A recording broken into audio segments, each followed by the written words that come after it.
Assalamualaikum warahmatullahi wabarakatuh. Pada kesempatan ini saya akan sedikit berbagi ilmu tentang dasar-dasar pemetaan yang biasanya terdapat di dalam mata pelajaran IPS untuk SMP, sedangkan geografi untuk SMA. Berikut video pembelajaran yang akan saya bagikan. Selamat menyaksikan. Pertama, pastinya kita akan harus wajib mengetahui tentang pengertian peta tersebut. Pengertian peta secara umum adalah rupa permukaan bumi yang digambarkan menggunakan suatu sistem proyeksi dengan skala tertentu sehingga dapat disajikan dalam bidang datar.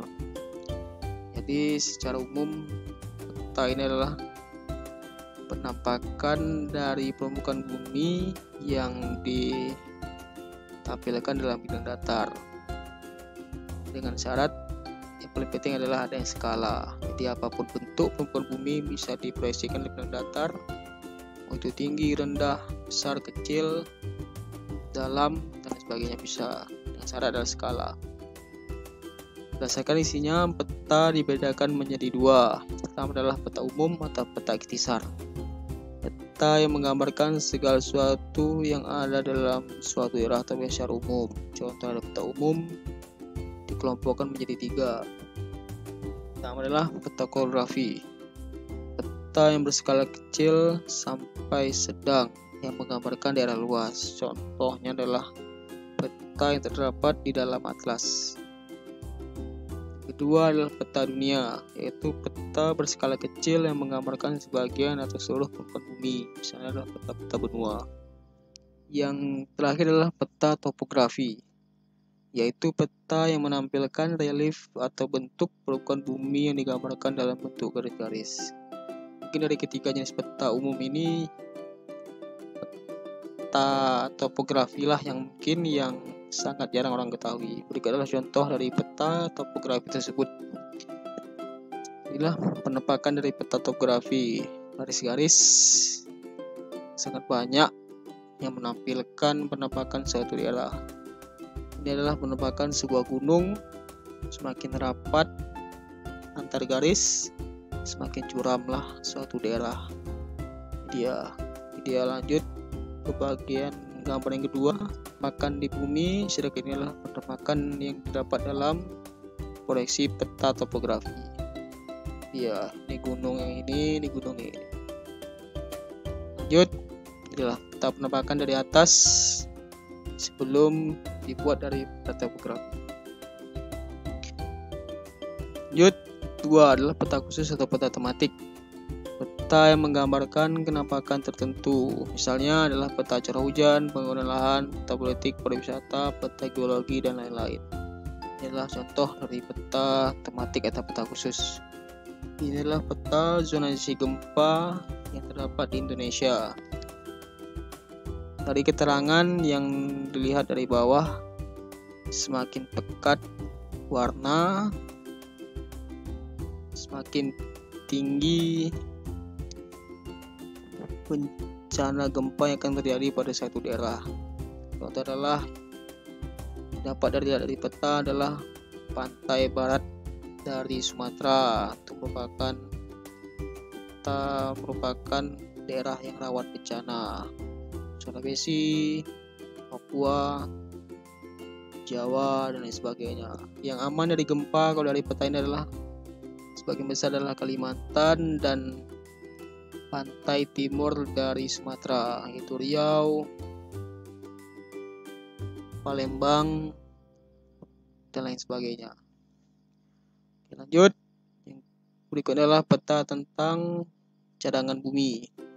Dapat kita lihat cadangan bumi Indonesia yang paling banyak adalah daerah Sumatera, ada beberapa di Jawa, Kalimantan, Sulawesi, dan sebagainya.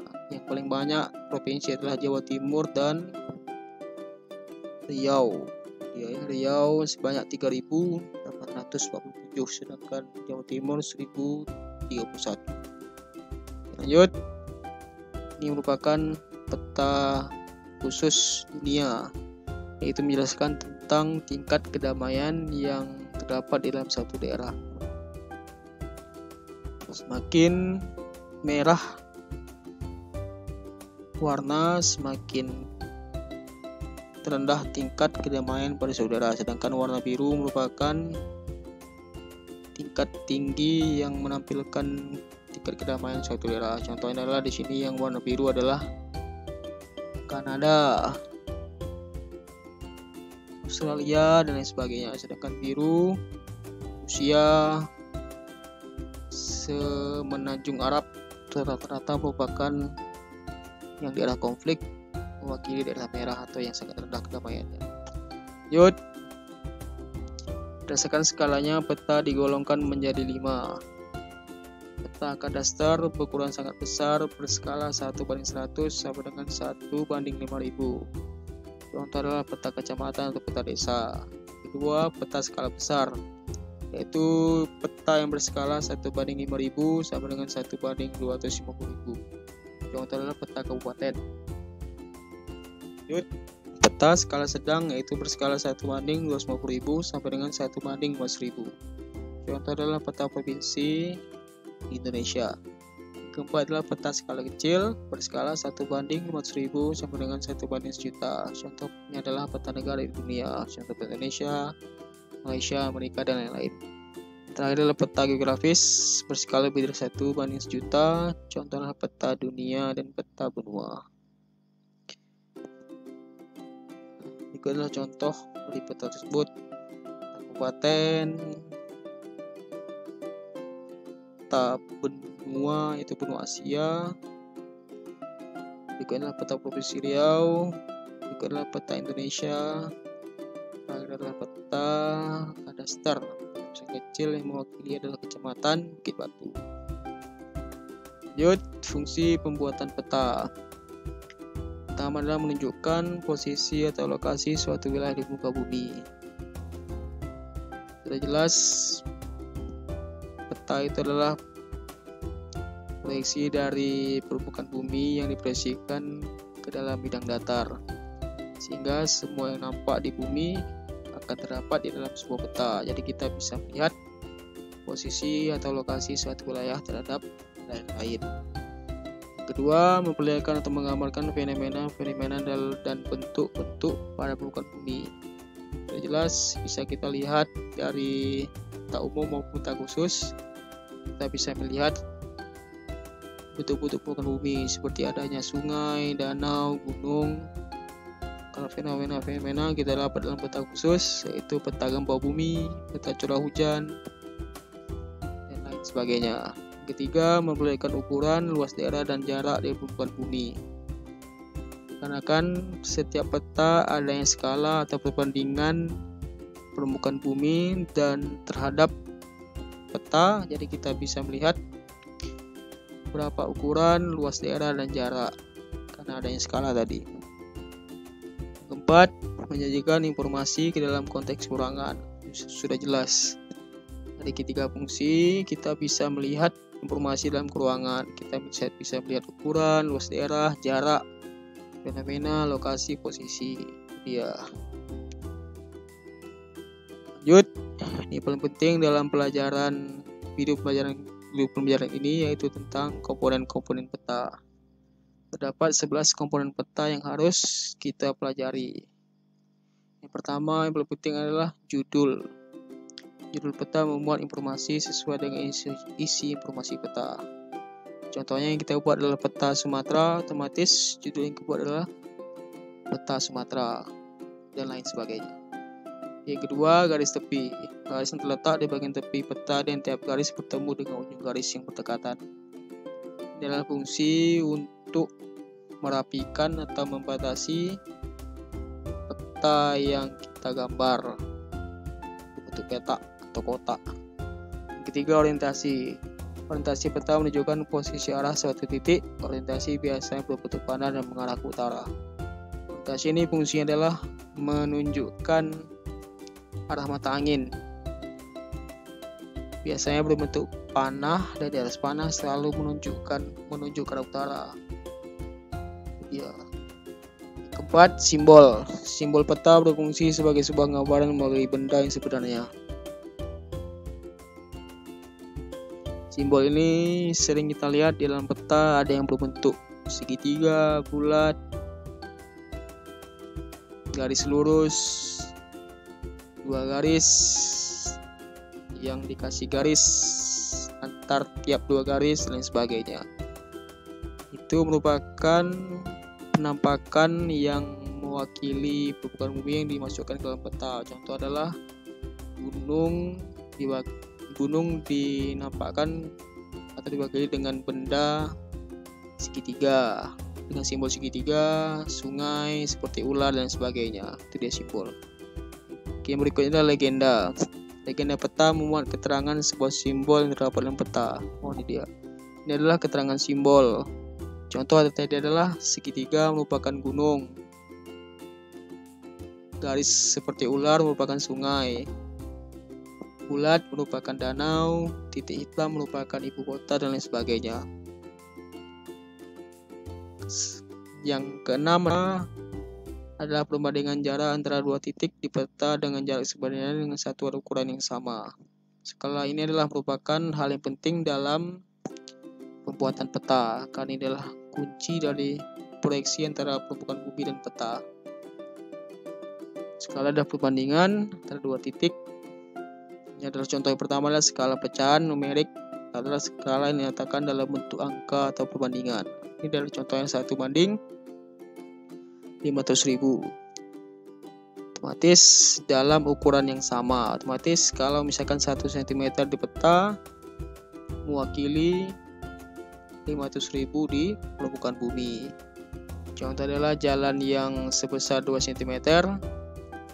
Otomatis di permukaan bumi jalan tersebut sebesar 1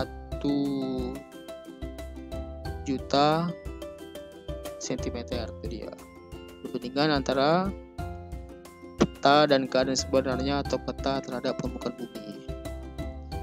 Kedua adalah skala garis atau grafis, atau skala yang dinyatakan dalam bentuk sebuah ruas garis bilangan atau batang pengukur. Sama seperti skala pecahan, cuma perbandingannya seperti ini. 0 sama 0, 1 cm perbandingan dari 5 km, 2 cm 10 meter berupa kelipatan dan seterusnya.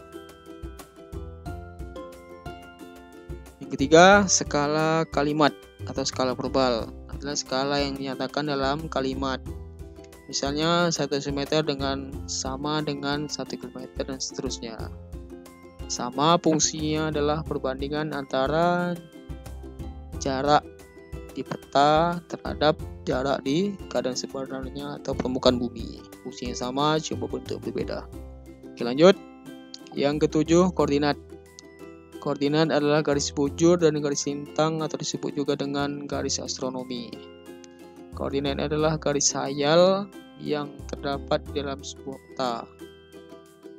Fungsinya adalah untuk menunjukkan daerah atau wilayah yang kita gambar dalam peta. Contoh adalah Indonesia terletak antara 6 derajat lintang utara sampai 11 derajat lintang selatan. Otomatis dengan begitu, dengan ada garis hayal tersebut, kita langsung dapat mengetahui di mana letak Indonesia tersebut dan lain seterusnya. Oke, yang ke-8, lettering. Lettering adalah semua tulisan terdapat pada peta.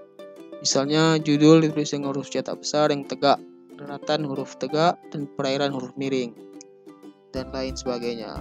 Contohnya ibu kota atau negara lebih besar tulisan terhadap ibu kota lebih besar terhadap kota, dan lain sebagainya. Oke, 9, sumber data dan tahun pembuatan. Sumber peta menunjukkan dari mana asal sumber peta yang digunakan dalam pembuatan peta tersebut. Tahun pembuatan untuk menganalisis perubahan fenomena dari waktu ke waktu.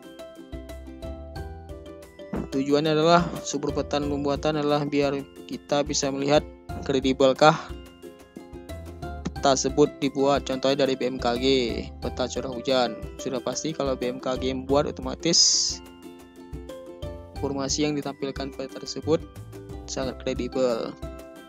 Tahun pembuatan adalah untuk melihat perubahan dari waktu ke waktu. Contohnya adalah curah hujan tahun 2019 diperbandingkan dengan curah hujan tahun 2020. Apakah ada perubahan dan sebagainya. Oke, lanjut yang 10 inset. Inset digunakan untuk menunjukkan lokasi relatif wilayah yang tergambar pada peta utama.